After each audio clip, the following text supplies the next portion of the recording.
so they're voting on the rules. Wait a minute, first, what's the first one? And what's the second one? So they're, okay, thank you.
She doesn't need a vote, though. She's Speaker.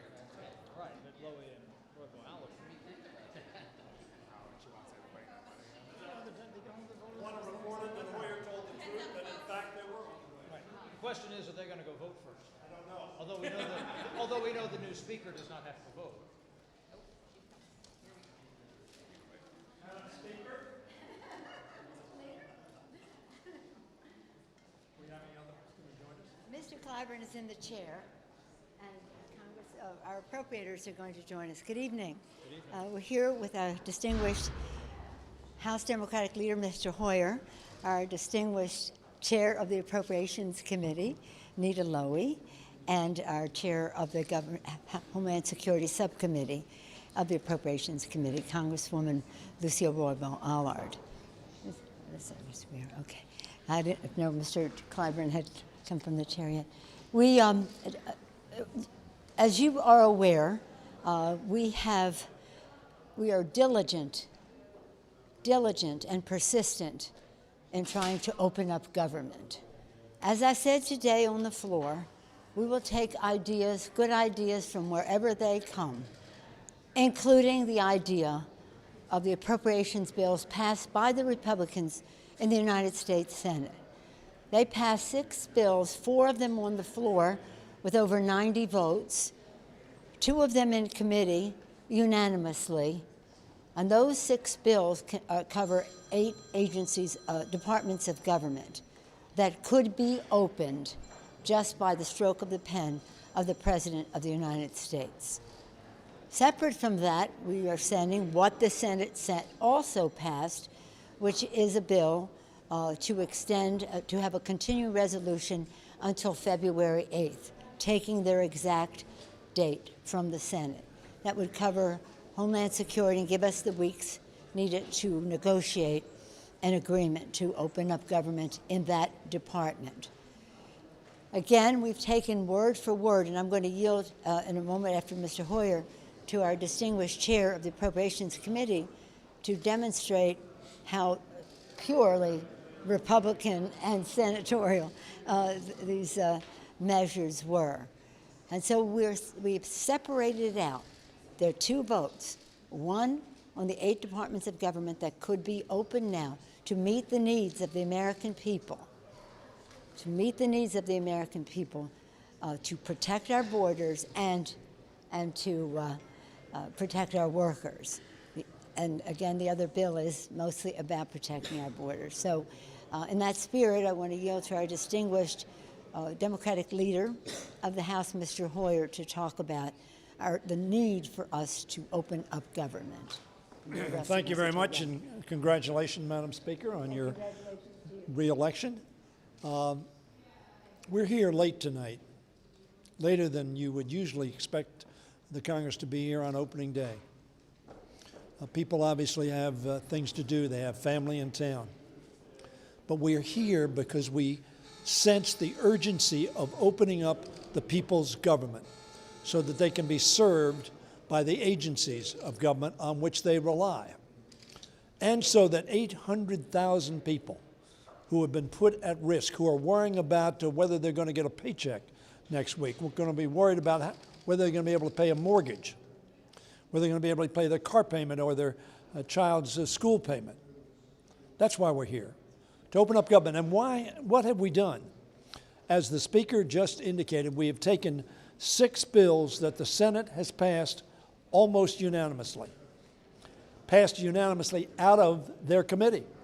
Republicans and Democrats joined together, so we have agreement on these 6 bills. Nobody's arguing about the 6 bills. They're not arguing at the White House. They're not arguing here. We have agreement. One would surely think that if we pass that, as I expect we're going to do, that the Senate would pass it, send to the President, he would sign it, because there's no disagreement. Now, there is a disagreement on the Homeland Security bill. So we have said, okay, we haven't reached agreement, but we're going to provide some more time so we can sit down as adults, hopefully, as rational, reasonable, common sense people, and come to an agreement on something that we all agree with. The objective of keeping Americans safe, keeping our country safe, and keeping our borders secure is not in debate. The only thing that's in debate are the means. We don't agree with the President's proposal. We don't think it's the proper or most effective, efficient means to keep our country safe. So we're saying, okay, we'll do what Senator McConnell did. We'll give us till February 8th, approximately 4 weeks, to come together and discuss this issue without shutting down government, without putting 800,000 people at risk, without inconveniencing and putting at risk millions and millions of Americans who rely on the operations of government. So we're hopefully going to pass that bill today as well.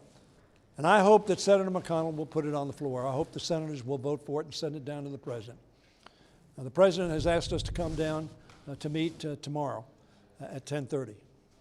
And we will do that. And we'll have a discussion. At 11:30? Excuse me, 11:30. Well, he told me 11:30. Maybe the real meeting is at 10, but This is going to be the news, I'm sure. The fact of the matter is, we'll go down there, we'll talk, and Chair Lowey and Chair Lucille Roybal-Allard are reasonable people.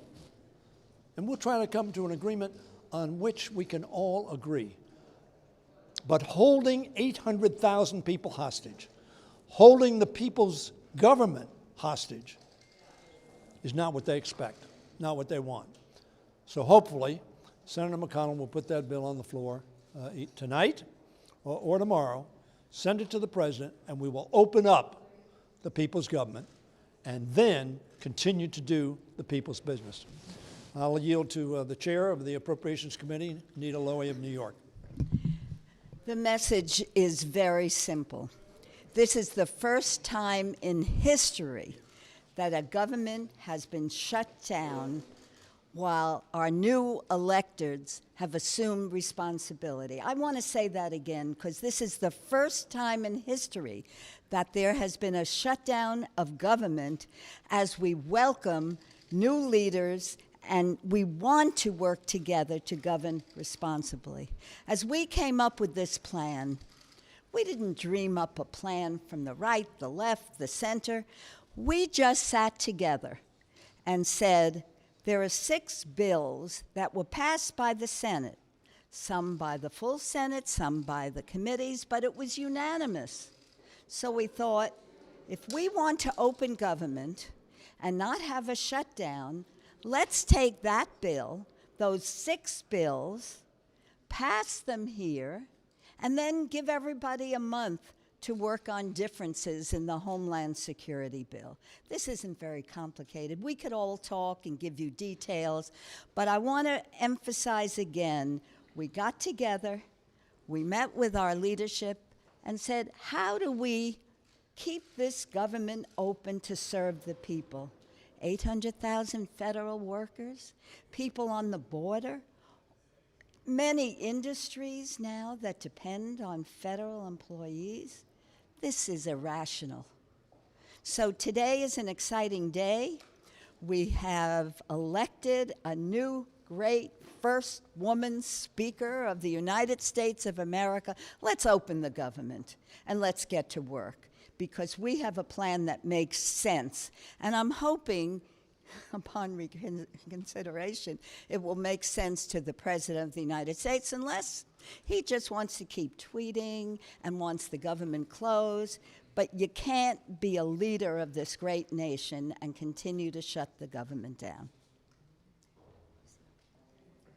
Well, at the risk of being repetitive, one of our primary responsibility as we start this new Congress is to reopen the government. And as you know, the biggest obstacle to doing that has been the bill that funds the Department of Homeland Security. So it only makes sense, as has been stated, that we pass the 6 bills that have bipartisan support and then do a short-term continuing resolution for the Department of Homeland Security so that we have the opportunity not only to negotiate, but to actually get more up-to-date and accurate information as to what is needed by the department, such as the Border Patrol, in being able to address the health needs of children who are coming across the border, because we all are perfectly aware of the tragedy of the death of the 2 children. And so they are preparing that information for us now. And this time period will give us that opportunity to get that information. But I just want to make one other point, because sometimes the discussions seem to center between, well, the Democrats, they don't want a wall, and the president does, and why can't, they just put that aside, give them some money for the wall, and move forward. The answer is that there are real national security issues that will be negatively impacted if we were to do that. Even, let's just say, even if we wanted and agreed on a wall, we still could not set aside billions of dollars and still meet the national security needs that we have here in the homeland. And let me just give you a couple of examples. Right now, we need more customs agents because there are not enough to monitor and to be able to detect the opioids and all the contraband that is coming through the ports of entry. Contrary to what the president will have you say, they are coming through the ports of entry, not between the ports of entry where the proposed wall would be built. We also need to provide the funds needed by the Coast Guard for a heavy icebreaker, which the last one was in the 1970s. And there are times when there is no U.S. presence in the Arctic. And with the melting of the ice, Russia, who has 40 or more icebreakers there, about 4 or 5 are heavy icebreakers, and China and other countries are starting to move into that region to be able to claim the rich resources that are there. They are taking the lead on that. So there is a lot more at risk. It isn't just a question of, do we want a border wall or we don't? By providing the kinds of money that the president is asking for is going to jeopardize our national security, because we will not be able to meet the funding needs necessary to protect our homeland. And I could give you a whole list of the responsibilities that the Department of Homeland Security has. It isn't just the border. It's drug trafficking. It's protecting our air and land and sea, our infrastructure. They have a whole series of responsibilities that would not be funded by providing billions of dollars for that border wall. And so what the Speaker and our Chair and Majority Leader are proposing is reasonable. It's something that is supported both by Republicans and Democrats and those 6 bills, and a short-term Department of Homeland Security continuing resolution that will enable us to continue to work with the president, who I hope will put aside his campaign promise about building a wall and look at the realistic needs that we have in terms of our national security and work with us to make sure that those national securities are met to protect our homeland. Thank you, Lucille. Our distinguished whip, since there's a vote now, is no longer presiding in the chair and has joined us. Mr. Whip. Thank you, Madam Speaker. I think that all of us are aware of exactly what the proposal is that the Democrats have made to the White House. And basically, the foundation upon which that is made is the fact that we ought to be able to carry on our debate over the wall, over security, while government continues to operate on behalf of the American people. It's a simple proposition. The 6+1 that has been proposed does that, and it allows for us to have legitimate debate on how to go forward with border security and whether or not to build a wall. I see very little morality in visiting misery among families, keeping uncertainty in our governmental structure while we carry out this debate. We can do both things and do it in a way that the American people, I think, will be pleased with us as their legislative representatives here in the Congress. So I would hope that after we pass this legislation that we're going to pass, that the Senate will act promptly and send it to the President, and hopefully we ought to do this within the next day or two so that the American people can begin to go on with their lives with some degree of certainty and stability. I appreciate that. I just want to add one thing. What we're asking the Republicans in the Senate to do is to take yes for an answer. We are sending them back exactly, word for word, what they have passed, whether it's to cover the 8 agencies of government, and exactly what they passed in a continuing resolution until February 8th.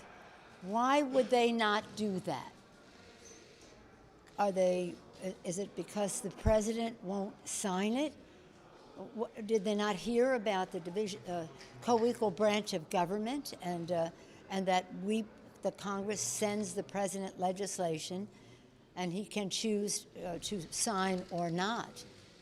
But to choose to keep government shut down by rejecting what the Republicans themselves have written, not us, that the Republicans themselves have written. So there's something very wrong with this picture. It can't possibly be that the president is saying, I will never sign what the Republicans in the Senate have written. There's something very negative about the role of government meeting the people's needs and doing so in a timely fashion, because when government is shut down, it's billions of dollars of cost to the economy, not just for public employees and meeting their needs. It's about the economy that is affected by it. Ask any cab driver, luncheonette, or whatever when they see their receipts turned down. So we're just saying to the Senate, we didn't alter any language. We just are sending you what you have passed. Take yes for an answer. Open up government. Give us a month for us to negotiate what this package could be to protect our borders, because border security is a priority that we all have. It's a responsibility that we have. We take an oath to protect and defend. So you can't say if you're not for the wall, you're not for border security. That is a very false statement. So we're just saying it. Let's make it easy for you. Do what you have already done. Open up government. Let's have an adult conversation about how we protect our borders. And let's listen to people who know what they're talking about, like Congresswoman, Madam Chair Lucille Roybal-Allard, about what the opportunity cost is of spending $1 billion on a wall. Speaker Pelosi, Madam Speaker, situation.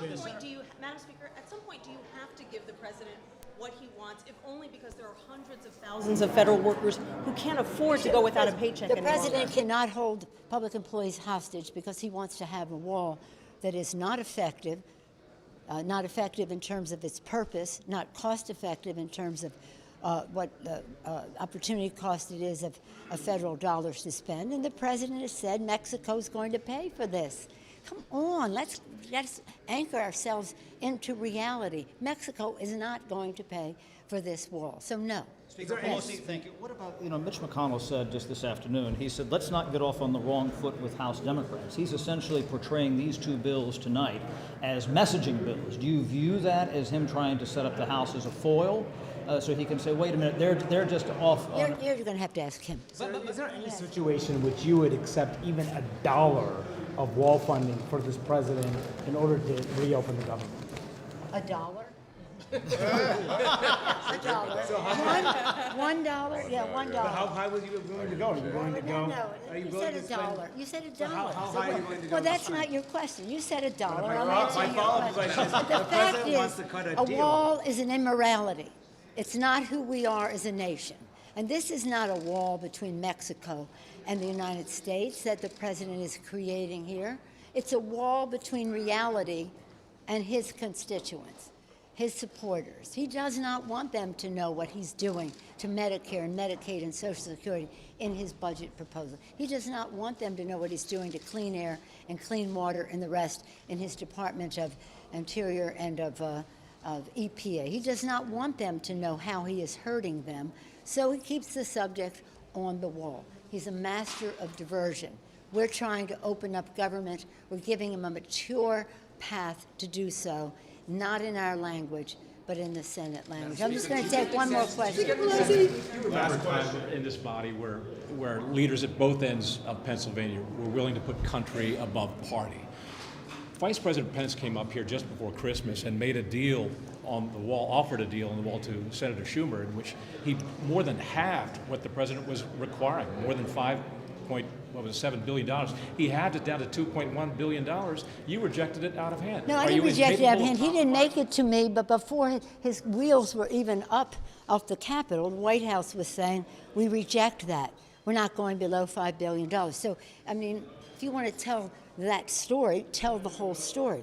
The White House immediately said, now they're saying $5.6 billion. So they weren't even on the level with the vice president's offer that he made.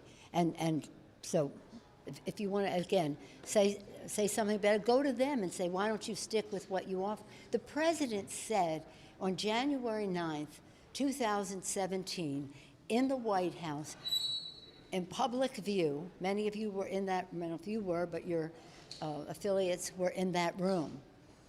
And he said to the senators, this is what I want, bring it to me in bipartisan way and I'll sign it. He said that publicly, and then he walked away from it. He had a meeting with Chuck Schumer and me on the subject of the Dreamers. He said he would do this or that, and then he walked away from it. So understand this, you can't have an agreement that people are going to walk away from, and that is what they did time and time again. Over each other. You're not negotiating in any way. We're not doing a wall. Does anybody have any doubt that we're not doing a wall? So that's it. Are you worried about backlash? Are you worried about political backlash? No, it has for nothing to taking do it? with politics. It has to do with the wall is an immorality between countries. It's an old way of thinking. It isn't cost effective. And the fact is, as Congresswoman Lucille Roybal-Allard said, there are things we could be doing at the ports of entry. First of all, if you want infrastructure, we need more infrastructure at the ports of entry. If you want to detect drugs, as we all do, then there is a technology that can scan these cars coming through. We're spending about $40 million. We should be spending about $300 million to do that, and that's by the Border Control people's own numbers. So there's so many things that we can be doing to maintain who we are as a country. You don't live on the border, maybe some of you do. It's a community with a border going through it. And if they're saying that these drugs and this or that are largely coming through the ports of entry, beef up the ports of entry to do that. But there's no reason. The wall, in my view, is an immorality, It is, again, a waste of money, an opportunity cost to protect the American people.